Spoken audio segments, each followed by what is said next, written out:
Bonjour à tous, c'est Edna Menis, bienvenue sur ma chaîne. Désolée, toute la semaine dernière, j'ai été très occupée. Du coup, j'ai pas eu une seule minute à moi pour vous faire une vidéo pour parler de choses d'autres. Bon, excusez-moi, je suis un peu grippée. Bon, c'est la crève, c'est juste rien. Mais aujourd'hui, nous allons parler de quelque chose que vous allez beaucoup aimer. Nous allons parler de la vertu. La vertu ou encore de la pudeur. Aujourd'hui, quand on regarde un peu la société, on regarde nos sociétés actuelles, et puis on se demande, certaines personnes ont tendance à dire, tu as perdu ta pudeur, tu n'as pas de vertu. Alors c'est quoi exactement la vertu? C'est quoi exactement la pudeur? En quel moment on dit que quelqu'un a perdu sa pudeur, sa vertu? En quel moment on dit qu'il a une vertu ou qu'il a une pudeur? Donc, moi, je vais vous donner mon avis parce que on ne sait pas exactement, mais moi, de mon humble avis, je crois que la pudeur, ce n'est rien d'autre que le respect que tu t'accordes. En fait, la pudeur, c'est déjà un respect. Pour moi, c'est un respect. Et ce respect commence par ta personne. Le respect que tu t'accordes à toi déjà. On ne va pas prendre les définitions des livres. On va regarder dans la société et définir la pudeur selon la vie de tous les jours. Donc, la pudeur, c'est le respect que tu t'accordes en premier lieu à toi. Parce que lorsqu'on parle de respect, en fait, de toute chose, on commence toujours par soi-même. Donc, la pudeur, c'est le respect. Donc, la pudeur et le respect vont ensemble. La pudeur n'est rien d'autre que le respect que tu t'accordes à toi-même, le respect que tu as de toi, de ta personne. Toi, en tant que précieuse, en tant qu'unique, quel est le respect que tu t'accordes? C'est de là où va la pudeur. Quand on regarde la société actuelle, les gens ils disent oui, effet mode, les gens ils s'habillent n'importe comment. Mais il faut savoir que quelqu'un qui a de la pudeur peut porter un habit impudique. Qu'est-ce que je veux dire par là? Je veux dire juste que avec l'effet mode, même quelqu'un qui a tendance à bien s'habiller peut porter un habit que les gens trouveront impudique. Pourquoi? Peut-être parce que sa religion ne le permet pas, ce serait trop moulé. On dira non, son habit est trop moulé, c'est trop serré, c'est impudique, c'est pas bien pour elle, c'est pas bien pour ça, bon, c'est pas bien pour sa religion et tout. Mais lorsque on s'habille et qu'on va hors de chez nous, on a ce respect-là que nous avons de notre personne, de bien nous habiller selon ce que la société demande. Mais aujourd'hui, la société permet que les gens se baladent aussi nus. La société permet, bon, peut-être qu'elle ne le permet pas, c'est pas écrit, mais c'est comme si elle le permettait puisque c'est toléré. Parce que quelqu'un qui sort de sa maison, les fesses presque dehors, avec, je sais pas, habillé de façon vulgaire, la société ne fait pas des amendes pour cela.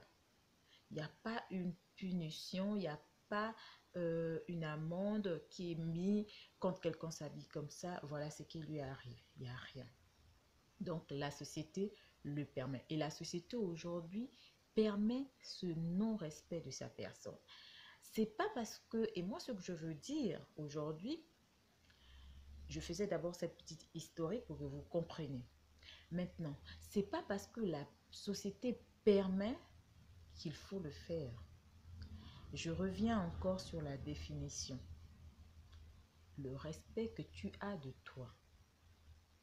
Si toi, tu considères que tu respectes ta personne, que tu es quelqu'un de respectueux, il y a des vêtements que tu ne peux pas te permettre de mettre et sortir hors de ta maison parce que tu respectes ton corps, tu respectes ta personne. De la même façon, tu respectes la personne qui est en face de toi. Et il faut savoir que la pudeur, ce n'est pas seulement dans les vêtements, c'est aussi dans la façon de parler, dans le comportement. Avoir une certaine pudeur, quand on dit que quelqu'un a de la pudeur en elle, ça ne veut pas dire que c'est quelqu'un qui s'habille camouflé. Là, c'est la neige. Hein, c'est la neige. Pour les gens qui me connaissent, ils savent très bien comment je m'habille. Là, vraiment, il fait froid, donc tu es obligé de t'habiller comme un cosmonaute parce que c'est ça. Donc, la pudeur ne veut pas dire qu'il faut tout cacher. Mais la pudeur, c'est savoir à qui montrer. Surtout en ce qui concerne les parties intimes. À qui montrer. On choisit à qui montrer. Si on sort de chez nous à moitié nu, on montre à tout le monde. Ça veut dire que vous avez choisi, vous avez fait le choix de montrer à tout le monde. Ça, c'est votre choix, c'est personnel. Hein? Vous avez fait le choix de montrer à tout le monde. Mais la pudeur voudrait que vous vous montrez à une catégorie de personnes que vous avez choisies. Et par pudeur, vous devez avoir un comportement par pudeur. Vous ne devez pas avoir un comportement comme une fille irrespectueuse. C'est un manque de pudeur. Quand on dit quelqu'un a un manque de pudeur, c'est-à-dire c'est une personne qui parle sa sœur comme sa sœur. Voilà. De nos jours, il ne faut pas parler comme ça. Il ne faut pas parler et dire oui, je dis ce que je veux de sa sœur comme sa sœur. Non. C'est un manque de pudeur. Et la pudeur et la vertu, c'est la même chose. Parce que quelqu'un qui n'a pas de pudeur n'aura aucune vertu. Parce que si on dit que la vertu, c'est faire quelque chose de bien. Ou la vertu, c'est accomplir des choses. Mais pas dans le sens de faire du mal. En fait, je ne sais pas si vous m'écoutez un peu. Avoir de la vertu, c'est avoir du respect pour soi, avoir du respect pour autrui, avoir du respect pour sa famille. La vertu aussi vient de là. Quelqu'un de vertueux, c'est quelqu'un de noble, on va dire quelqu'un de respectueuse, quelqu'un de pudique. Parce que aujourd'hui, lorsqu'on parle de pudeur, les gens ont tendance à se dire seulement que c'est une histoire de vêtements. Non. La pudeur, même dans son langage, dans sa façon d'être, dans son comportement, on parle de pudeur. Dans sa façon de parler aux gens, dans sa façon de s'adresser aux gens, on parle de pudeur. Dans ta façon même de te mouvoir, on parle de pudeur. Chez nous, par exemple, quand on grandissait, une femme n'avait pas le droit de rire fort. Ça faisait mauvais genre, ça faisait... nous, on nous a appris ça. Ça faisait la fille qui veut se faire remarquer par des hommes, par exemple. Donc, il fallait avoir une certaine pudeur pour rire devant les gens, par exemple. Tu ne pouvais pas t'esclaffer, hein, c'est ça qu'on dit, t'esclaffer comme ça devant les gens. Ah non, ça ne se faisait pas. Donc, il fallait avoir cette pudeur-là de rire de façon discrète. Et ensuite, on grandit. Et après, par pudeur, quand tu passais au milieu des grandes personnes, tu attrapais ton pagne, tu faisais en sorte que tes odeurs ne sortent pas au milieu des gens. Donc, tu attrapais ton pagne, tu te courbais au milieu des gens et tu passais. Mais aujourd'hui, les mères, les parents, hein, n'apprennent plus ça aux enfants. Le phénomène qu'il y a aujourd'hui, que moi j'ai constaté en France, parce qu'en Afrique encore, bon, ça va pas, mais ça va un peu. Oui. En France, on est surpris lorsqu'on croise des Africaines, des Africains mal habillés. Moi, je vais dire mal habillés. Je ne critique pas. mais je ne trouve pas ça bien. Je ne juge pas, mais je le dis parce que je ne trouve pas ça bien. Je me dis, bon, on a nos mœurs à nous. On arrive, on trouve une nouvelle culture. On doit prendre ce qui est bien dans cette culture et rejeter ce qui n'est pas bien. Les enfants, ils ne respectent pas leurs parents. Pourquoi toi, femme africaine, tu vas accepter aussi donner cette éducation aux enfants? On peut avoir une bonne éducation sans pourtant frapper nos enfants. Donc, il faut apprendre aux enfants les bases de l'éducation, les bases du respect de soi pour que l'enfant puisse te respecter. Il faut déjà qu'il apprenne à se respecter. Un enfant qui sort habillé comme je ne sais pas quoi, c'est important de savoir que l'enfant aura du mal à te respecter parce qu'il s'habille comme il veut, il fait comme il veut, il n'a aucune pudeur dans sa façon de parler, il n'a aucune pudeur dans sa façon de faire les choses, il n'a aucune pudeur, c'est-à-dire il ne se gêne de rien. Donc, le petit constat que moi j'ai fait, c'est un peu ça. Il y a un certain laisser-aller des enfants. Les enfants ont beaucoup de droits, mais les parents ont des devoirs aussi. Et ici encore, on se rend compte que les parents, beaucoup de parents, ont abandonné l'éducation de leurs enfants au profit des cités. Des cités, c'est-à-dire l'enfant est éduqué par la cité. L'enfant est éduqué par la rue, en un mot. On ne lui dit rien, il a le droit de faire ce qu'il veut, il porte ce qu'il veut, quand il veut, il fume quand il en a envie. Ici, tu trouves un enfant de 11 ans, 14 ans qui se met à fumer. Bon, je ne vais pas dire que chez nous, il n'y a pas ça. Il y en a.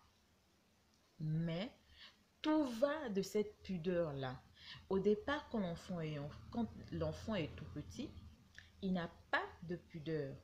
Mais on lui apprend cette pudeur-là quand il grandit, il commence à ne plus vouloir qu'on voit son pipi à partir d'un certain âge. Il veut plus que tu le laves, par exemple, le garçon.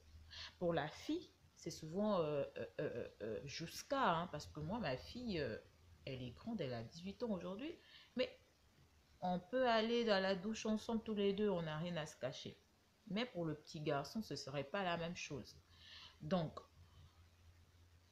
pour la fille, ce serait ça, la pudeur, ce serait vers le sexe opposé. Pour ce qui est du corps, vers le sexe opposé, elle ne pourra plus montrer son corps comme ça, comme elle montre quand elle était enfant et jouant en slip, ce serait plus pareil. Pour le petit garçon, à partir de 10 ans même, peut-être même avant, ça commence à s'arrêter. Il veut plutôt que maman le lave, il veut plus trop qu'on le regarde à la douche.